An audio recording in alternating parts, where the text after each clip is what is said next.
Hey everyone, welcome back. Today we are diving into functions, the fundamental building blocks that let you write reusable, organized and much cleaner code. So let's get started. Let's first understand why do we need functions. So I'll take an example and then we are going to convert that piece of code into a function. So imagine that we have to greet three different users. So let's just go ahead and write a code for that. So let's say I have Adam and I'll type in hello Adam and then I'll write another line of code and I'll type in welcome to Python. And now I have to grade Bob as well. So I will repeat these lines of code and I will change the name to Bob. And now I want to grade Carol as well. So I'll change the name here. So this works perfectly fine, but if you observe, you are repeating the same structure over and over. So we can clean this up using a function. So I'll remove this and let's start writing a function. So in Python, when you start writing a function, you have to start with the keyword def, which stands for definition, and then you have to give the function name. So let's give the function name as greet. And then you have to give parentheses. Under parentheses, you can provide parameters as in any value that you want when you call the function. So don't worry about it if you're not understanding. This is just for you to understand why do we have to write a function. So I'll pass a parameter here and then I'll start the code block for this function. And here I'll write a print statement and we'll use f string and I'll write hello and let's include the variable name here. And then I'll write another print statement. And here I'll write welcome to Python. Now this function is complete, but it won't do anything, as in it's not gonna run until and unless we call the function. So right now, if I save and run this, it won't do anything at all. You don't see anything in the output. So let's just go ahead and call this function. So I'll call the function and here we have a parameter. That means we have to provide an argument. So here I'll provide the name. So let's say Alice and I'll call this function again and I'll use it for Bob. I'll call this function again and I'll use it for Carol. Let me save this and now if we run this, you see we got the expected output the way we wanted it and the code is shorter, cleaner and reusable. So if you ever need to change the welcome message, let's say, so you only have to do it once at one place, which is inside the function. So this is the fundamental use of a function. Now let's just go ahead and try a simple example. I'll declare another function starting with keyword def and then we have to give the function name. So let's say I'll give the function name as say goodbye.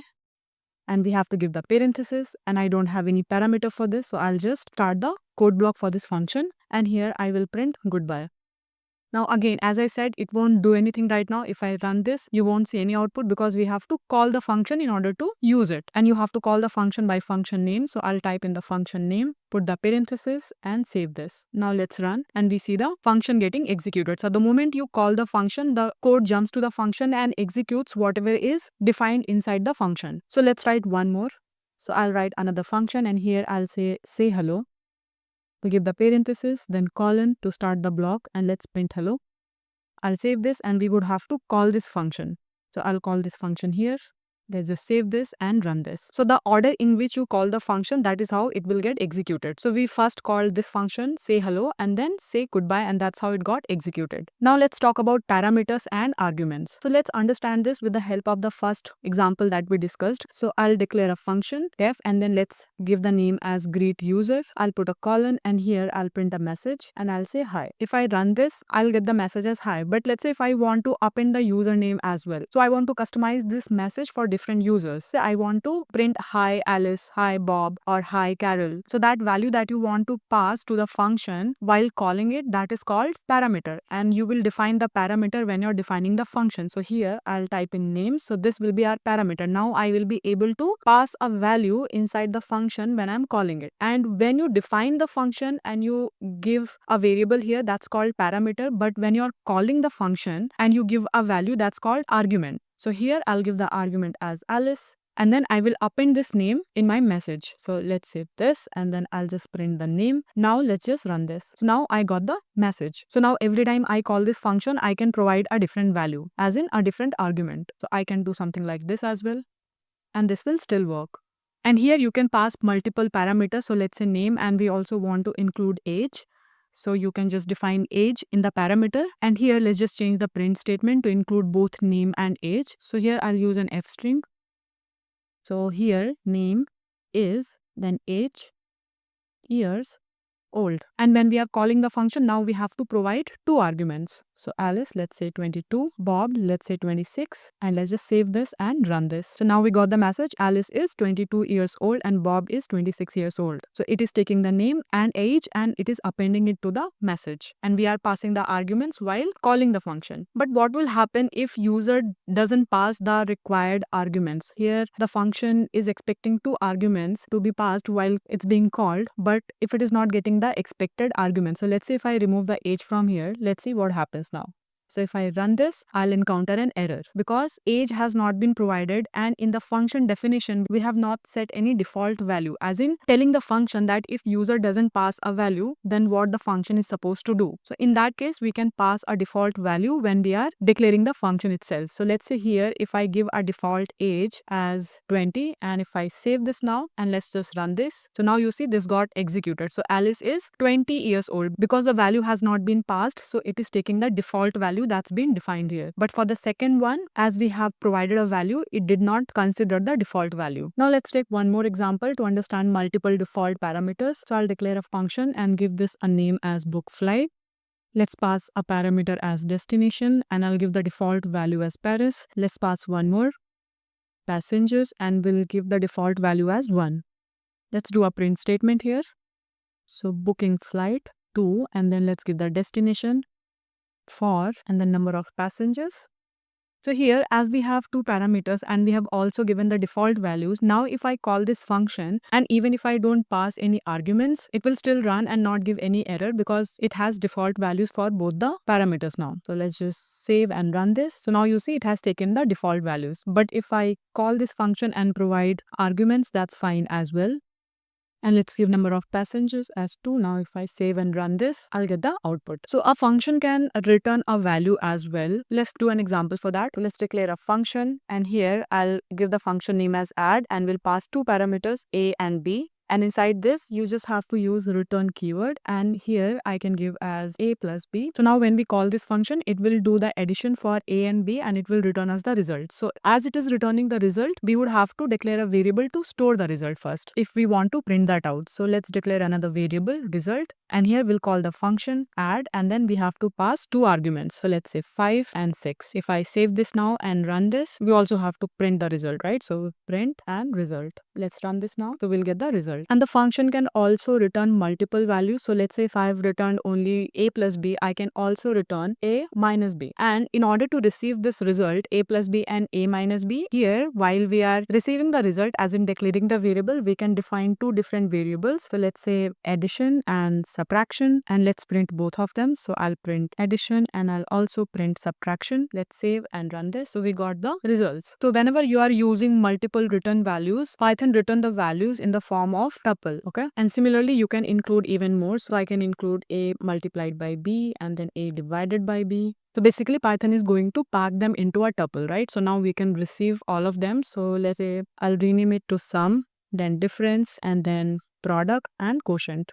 Let's pass another set of values. So I'll just give 10 and 2. And now in the print statement, you can print the result the way you want it. So here, if I print sum, then I'll just print the sum here because this is where I'm storing the addition. That's the first value, right? And I can also print the difference. Here we'll print this, and here we can print the product. We'll take the product, print it here, and let's print the quotient as well. I'll take the quotient and print it here. Let's now run this. So you see we got all the respected values. And the way tuple is packing the values here, you can actually also unpack a tuple with return values. So let's take another example and understand that as well. So let's take a function. And here I'll give the function name as get name and age. And inside this function, I will go ahead and give some value. So we have name and then we have age as let's say 30. And then we will return name and age. So name and age. So now in order to unpack this tuple, you can go ahead and do something like this. So you have to take two variables, right? Because your tuple has two values, right? So I'll just take two variables, let's say n and a. And if I directly give the function name, so let me give the function name. So it is going to unpack the tuple and assign the values. Now if I print this, I'll print the value of n and value of a. And let's just run this now. So you see it has assigned the name to variable n and age to variable a. Now let's go ahead and try writing a loop inside a function. So let's take another example. Let's say you want to print the numbers from 1 to n.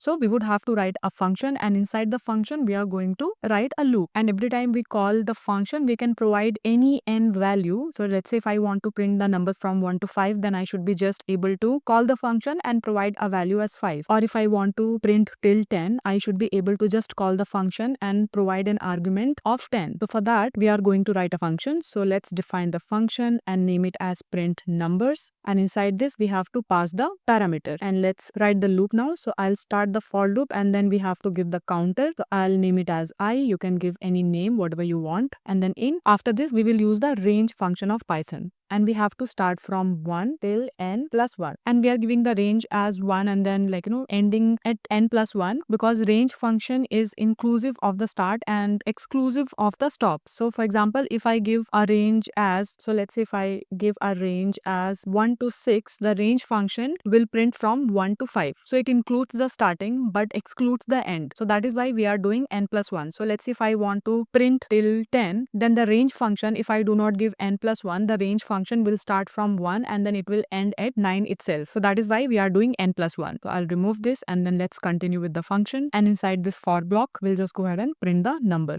Let me save this, and now we'll go ahead and call the function. So print numbers, and let's give 10 inside this and run this. So now you see we have all the numbers printed from 1 to 10, and now you can keep on changing this value of n. So whatever argument you pass, it is going to print till that. So if I pass 20 and if I run this, it's going to print till 20, and if I give 50, it will print till 50. Let's do one more example on this. So let's say if I have a list of items, and here I have few values. Let's say I have milk and I have bread and I have eggs. So now I want to write a function to print the items of this list. So for that, let me just comment this out first, and here we'll start writing the function. So let's start with the definition, and here let's give it a name. So print shopping list. I mean, you can give any name here, and here we'll pass the items. So we need one parameter, right? And inside this we'll start writing the loop. So here we'll take the counter for item in items, right? This is where we'll have our list, right? So this, and then we will just print the values. So print, and then here I'll give a bullet, and then we have to print the counter value. I'll print this, and now let's just go ahead and call this function. So I'll call this function, and no matter what values we provide, it's going to print them. So I will copy this now and will paste it inside. So you have to include the square brackets, right? So that it should know that it is a list. Now if I save and run this, we have the list. Now I can keep on calling this function and keep on printing different lists. So here if I print another list, let's say I have anything, any random thing, so ABC or anything, right, for that matter. So if I run this now, I get the values. Now let's move on to variable scope. So let me take an example. I'll write a function, and here I'll just give it a name as my function.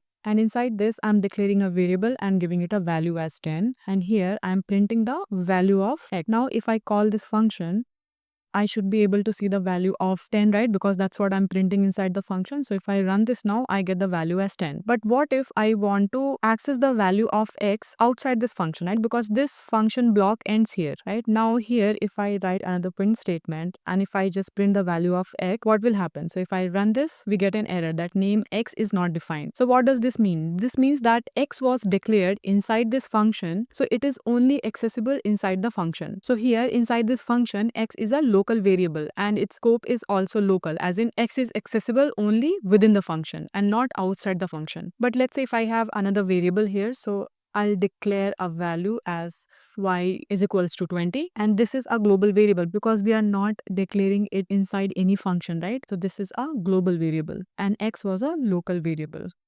So now here if I want to print y, it will allow me to print y. So if I run this, we get the value of y as 20, right? And if I want to print y inside the function, I can do that as well because it's a global variable. It will be accessible throughout the file. So here if I access this and if I run this, you can see when this function is called, it printed x, which was 10, and then it also printed y, which was 20, and then this function got called and it printed y again, right? So a global variable is accessible throughout the file, but a local variable will stay within the scope of that particular code block. So you have to be mindful about the scoping of the variable while you're writing the code. Now here's a mini challenge for you. To write a function called multiply and check that take two numbers. So you have to keep two parameters for the function and it should return their product and prints even if the result is even, otherwise odd. So try this out. And that's all on functions. That's how basic functions and variable scope work in Python. In next video, we'll explore modules and imports so you can start organizing your code across multiple files. Thank you for watching and I'll see you in the next one.